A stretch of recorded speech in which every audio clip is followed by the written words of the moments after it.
नमस्कार साथियों, welcome to MCQ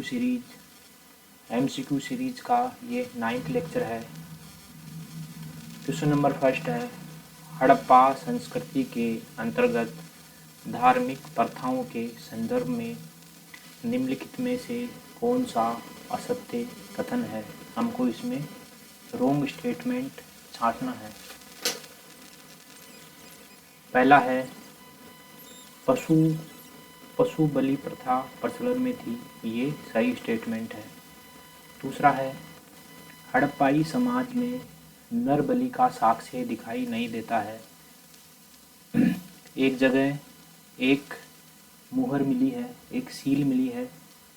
इस सील में एक महिला को 2 पुरुषों ने पकड़ा हुआ है और उन पुरुषों के हाथों में तलवारें हैं। तो इससे ये साक्ष्य मिलता है, ऐसा अनुमान लगाया जाता है कि शायद जो है हड़प्पा काल में नर बलि का प्रचलन रहा होगा। इसलिए इस आधार पर ये स्टेटमेंट हमारा गलत हो जाता है। ऑप्शन नंबर सी है, तंत्रवाद के प्रमाण मिले हैं, तो ये स्टेटमेंट भी सही है। ऑप्शन नंबर डी है, स्वास्तिक के प्रतीकों का प्रयोग होता था, और ये स्टेटमेंट भी सही है। तो हमको रोंग स्टेटमेंट छांटनी है, तो रोंग स्टेटमेंट है ऑप्शन बी। क्वेश्चन नंबर 2 है, निम्नलिखित को सुमेलित कीजिए। एक तरफ महाजनपद है और एक तरफ है वर्तमान क्षेत्र।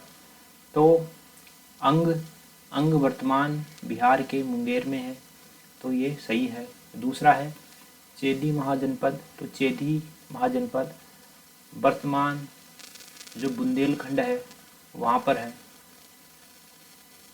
बुंदेलखंड, वर्तमान बुंदेलखंड।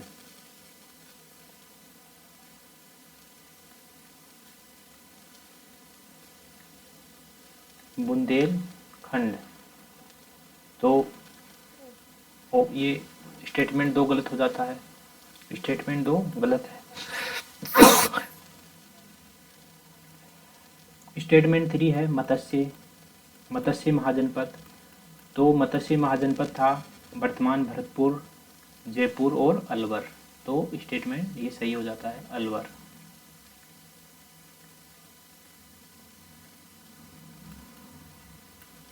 तो इसका आंसर आएगा 1 और 3, ऑप्शन नंबर ए।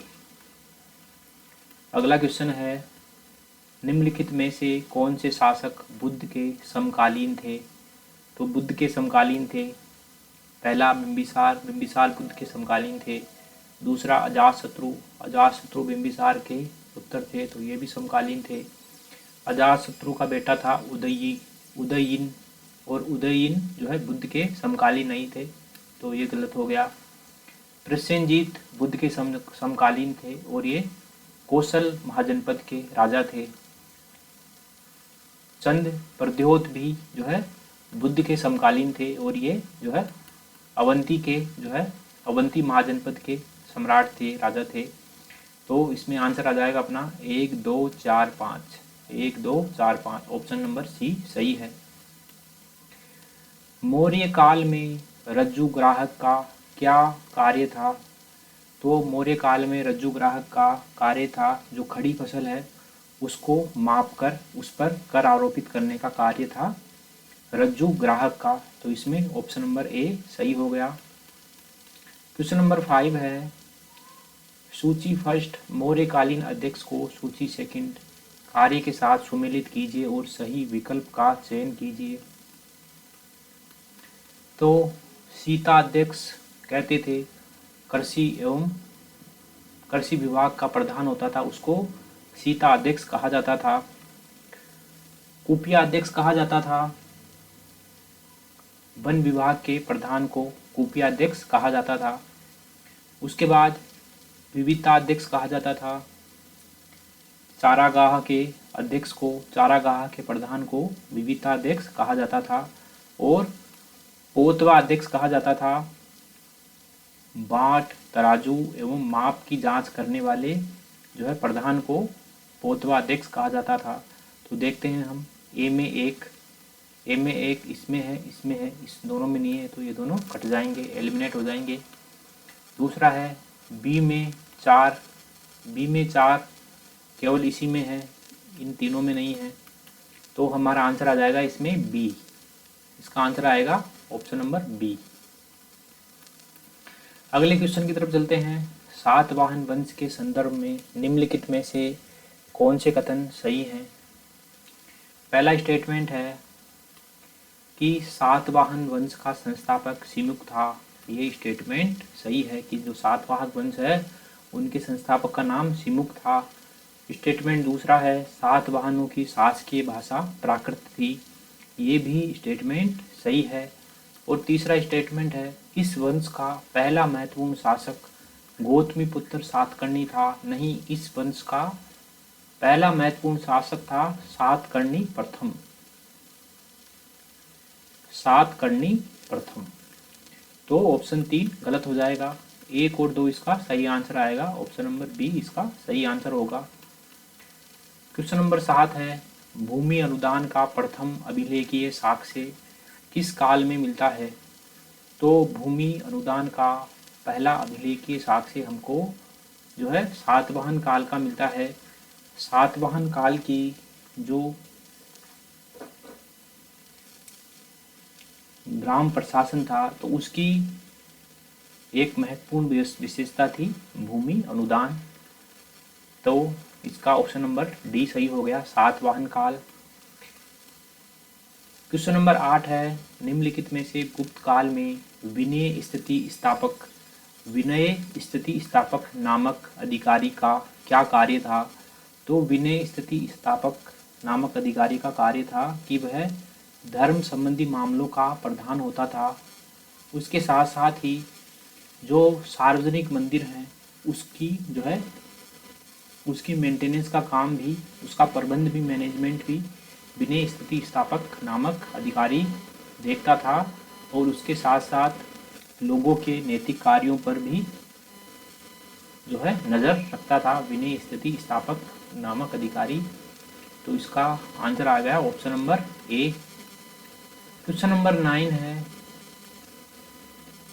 निम्नलिखित में से कौन से कथन सत्य हैं? पहला स्टेटमेंट है चंद्रगुप्त प्रथम के काल में चीनी यात्री फायान भारत आया था।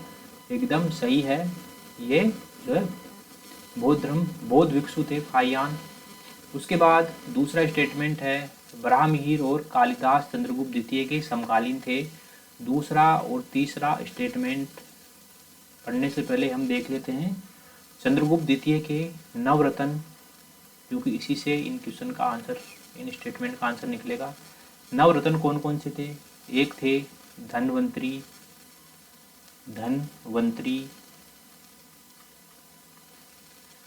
उसके बाद थे शपनक,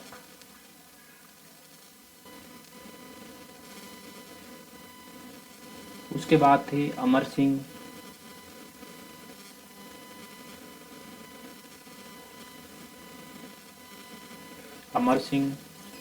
फिर थे शंकु, फिर थे बेताल भट्ट,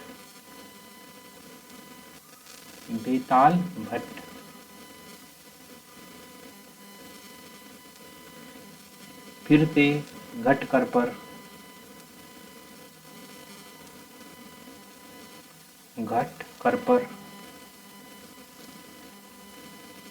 फिर थे वराहमिहिर,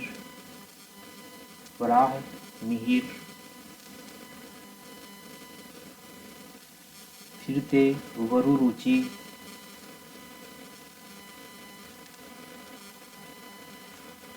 और अंत में है कालिदास। ये चंद्रगुप्त द्वितीय के दरबार में नवरत्न थे। ठीक है, तो वराहमिहिर और कालिदास चंद्रगुप्त द्वितीय के समकालीन थे। एकदम सही है। चंद्रगुप्त द्वितीय के नवरत्नों में धनवंतरी एवं घटकरपर शामिल थे। ये भी सही है। तो इसका आंसर आ जाएगा ऑप्शन नंबर बी। तीनों स्टेटमेंट सही हैं। अगला क्वेश्चन है हर्षकालीन प्रशासन में सर्वाध्यक्ष नामक अधिकारी का कार्य क्या था? तो सर्वाध्यक्ष नामक अधिकारी का कार्य था केंद्रीय सरकार के आदेशों को प्रांतीय एवं जिला अधिकारियों तक पहुंचाना, ये कार्य था सर्वाध्यक्ष नामक अधिकारी का, कि जो केंद्र सरकार जो आदेश जारी करती है उस आदेश को प्रांत के और जो जिला के अधिकारी हैं उन तक पहुंचाना। तो इसमें ऑप्शन नंबर ए सही है। और सर्वाध्यक्ष की जानकारी हमको दक्षिण के अभिलेखों से प्राप्त होती है। ठीक है, आज के 10 क्वेश्चन समाप्त होते हैं, पूरे होते हैं। ठीक है साथियों, एमसीक्यू सीरीज का लेक्चर नंबर 9 यही समाप्त होता है। मिलते हैं अगले लेक्चर में, तब तक के लिए थैंक यू वेरी मच।